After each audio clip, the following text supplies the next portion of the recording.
ሰላም ጤና ይስጥልን። የዕለቱን ዋና ዋና ዜናዎች ይዘን ቀርበናል። በቅድሚያም አርዕስቶቹን። የኢትዮጵያ የስንዴ ልማት ፕሮግራም ራስን የመቻል ጉዞ ግብ ላይ የተመሰረተ ነው ሲሉ ጠቅላይ ሚኒስትር ዶክተር አብይ አህመድ ገለጹ። ኢትዮጵያውያን ግድቡን በራሳቸው አቅም ማጠናቀቃቸው ለአፍሪካውያን ትልቅ ድል ነው ሲሉ የባርቤዶስ ጠቅላይ ሚኒስትር ሚያ ሞትሌ ገለጹ።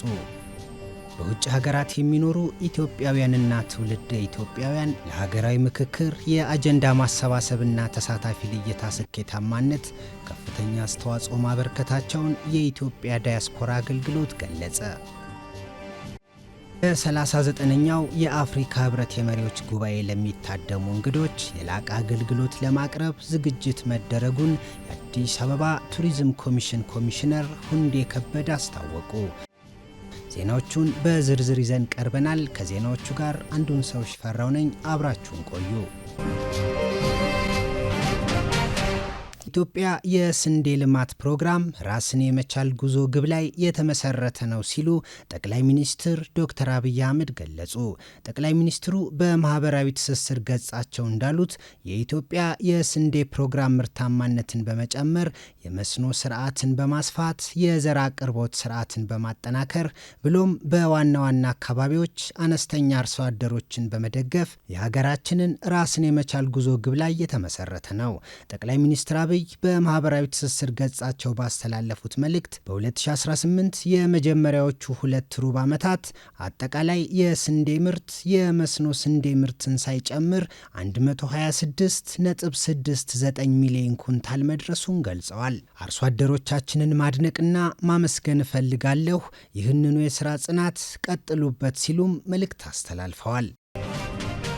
ዓለም ኢትዮጵያውያን ለታላቁ የኢትዮጵያ ህዳሴ ግድብ ግንባታ የፋይናንስ ድጋፍ ቢከለክልም ግድቡን በራሳቸው አቅም ማጠናቀቃቸው ለአፍሪካውያን ትልቅ ድል ነው ሲሉ የባርቤዶስ ጠቅላይ ሚኒስትር ሚያ ሞትሌ ገለጹ። የባርቤዶስ ጠቅላይ ሚኒስትር ሚያ ሞትሌ ታዋቂው ደቡብ አፍሪካዊ ኮሜዲያን ጸሐፊና የቴሌቪዥን ፕሮግራም አቅራቢ ትሬቨር ኖሃ በሚያዘጋጀው ዋት ናው ፖድካስት ላይ ቆይታ አድርገዋል። ትሬቨር ኖህ በውይይቱ ወቅት ስለ ታላቁ የኢትዮጵያ ህዳሴ ግድብ ጉዳይ ግንባታ ቀጠናዊ የኤነርጂ ትስስርና በኢትዮጵያውያን አቅም መገንባቱን አጽንኦት ሰጥቶ ተናግሯል።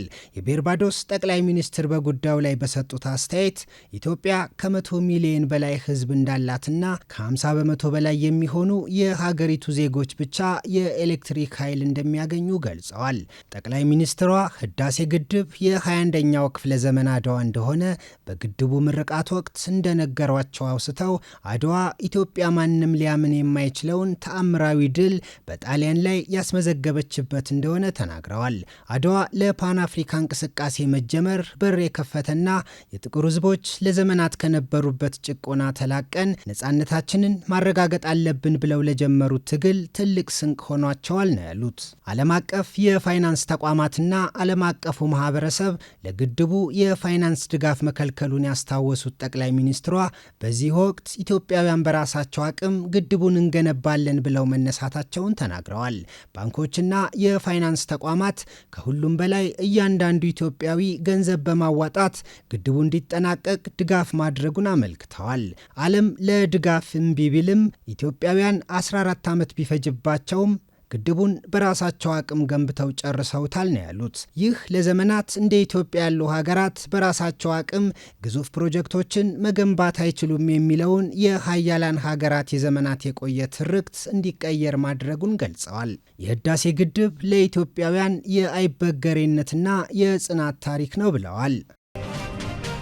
በውጭ ሀገራት የሚኖሩ ኢትዮጵያውያንና ትውልደ ኢትዮጵያውያን ለሀገራዊ ምክክር የአጀንዳ ማሰባሰብና ተሳታፊ ልየታ ስኬታማነት ከፍተኛ አስተዋጽኦ ማበርከታቸውን የኢትዮጵያ ዳያስፖራ አገልግሎት ገለጸ።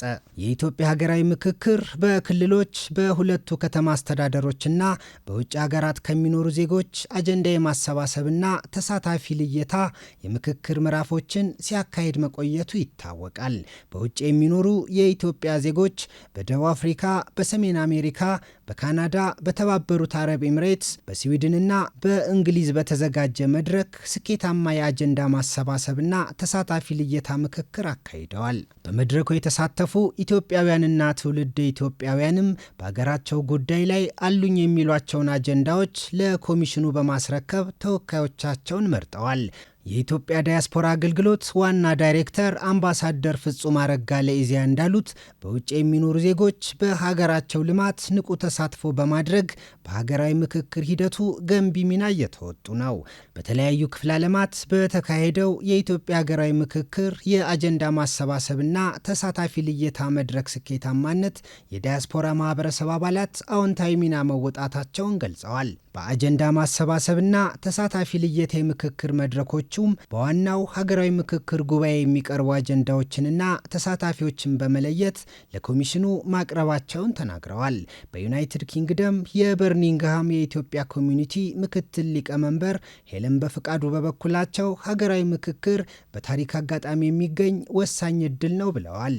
የተለያዩ ሀገራትም በሀገራዊ ጉዳዮች ላይ ያጋጠሟቸውን የፖለቲካ ቅራኔ በሀገራዊ ምክክር እልባት በመስጠት እድገትን የሚያፋጥን ጠንካራ ሀገረ መንግስት መገንባት እንደቻሉ ገልጸዋል። በዩናይትድ ኪንግደም በተካሄደው የኢትዮጵያ ሀገራዊ ምክክር አጀንዳ የማሰባሰብና ተሳታፊ ልየታ የምክክር መድረክ ለሀገር የሚበጁ ወሳኝ ሀሳቦች እንደተንጸባረቁበት አስታውሰዋል። በአጀንዳ ማሰባሰብና ተሳታፊ ልየታ የምክክር መድረኩም ለኢትዮጵያ ጠንካራ ሀገረ መንግስት ግንባታ የሚበጁ ሀሳቦችን በማዋጣት የነቃ ተሳትፎ ማድረጋቸውን ገልጸዋል። ሀገራዊ ምክክሩም ኢትዮጵያውያን አለመግባባቶችን በሰለጠነ የምክክር መድረክ መፍትሄ በመስጠት ዳግማዊ የአድዋ ድልን መድገም የሚችሉበት ወሳኝ እድል መሆኑን ተናግረዋል። የኢትዮጵያ ሀገራዊ ምክክር በክልሎችና በከተማ አስተዳደሮች ባካሄደው የአጀንዳ ማሰባሰብና ተሳታፊ ልየታ መድረክ ዋናውን ሀገራዊ ምክክር ጉባኤ ለማካሄድ የአጀንዳ ልየታና ግብዓት የማሰባሰብ ምዕራፍ ተሸጋግሯል። በ39ኛው የአፍሪካ ህብረት የመሪዎች ጉባኤ ለሚታደሙ እንግዶች የላቀ አገልግሎት ለማቅረብ ዝግጅት መደረጉን የአዲስ አበባ ቱሪዝም ኮሚሽን ኮሚሽነር ሁንዴ ከበደ አስታወቁ።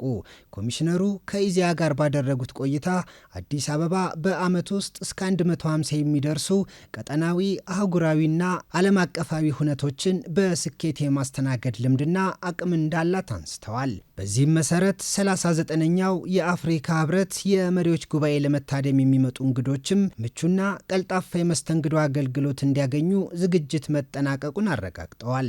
በሌላ በኩል የመዲናዋ ስኬታማ የልማት ስራዎች አዲስ አበባን በማስዋብ የከተማዋን የኮንፈረንስ ቱሪዝም ማዕከልነት በማጽናት ዘርፈ ብዙ ኢኮኖሚያዊና ማህበራዊ ፋይዳ እያበረከቱ እንደሚገኙ አስረድተዋል። የአፍሪካ ህብረት የመሪዎች ጉባኤ ተሳታፊ እንግዶችም የመዲናዋን የመስህብ ስፍራዎች የሚጎበኙበትን እድል በመፍጠር የቆይታ ጊዜያቸውን ለማራዘም ከባለድርሻ አካላት ጋር ዝግጅት መደረጉን ነው ያመለከቱት። በጉባኤው የሚታደሙ የሀገራት መሪዎች፣ ተጽዕኖ ፈጣሪ ግለሰቦች፣ የተቋማት የስራ ኃላፊዎችና ተጋባዥ እንግዶችም የሀገርን ገጽታ ለዓለም በአግባቡ እንዲገልጹ ትልቅ እድል መሆኑን አመላክተዋል። ከቱሪዝም ሚኒስቴር ሆቴልና ትራንስፖርት አገልግሎት ሰጪዎች ጋር በመተባበርም ለጉባኤው ታዳሚዎች ኢትዮጵያዊ እሴት የተላበሰ የመስተንግዶ አገልግሎት ለማቅረብ ዝግጅት መደረጉን አብራርተዋል።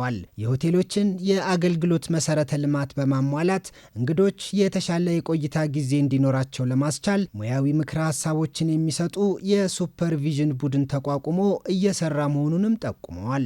ጉባኤው ዘላቂ የውሃ አቅርቦትና ደህንነቱ የተጠበቀ የንጽህና አጠባበቅ ስርዓቶችን ማረጋገጥ ለአጀንዳ 2063 ግቦች ስኬታማነት በሚል መሪ ሀሳብ ከየካቲት 7 እስከ 8 ቀን 2018 ዓ.ም በአዲስ አበባ ይካሄዳል።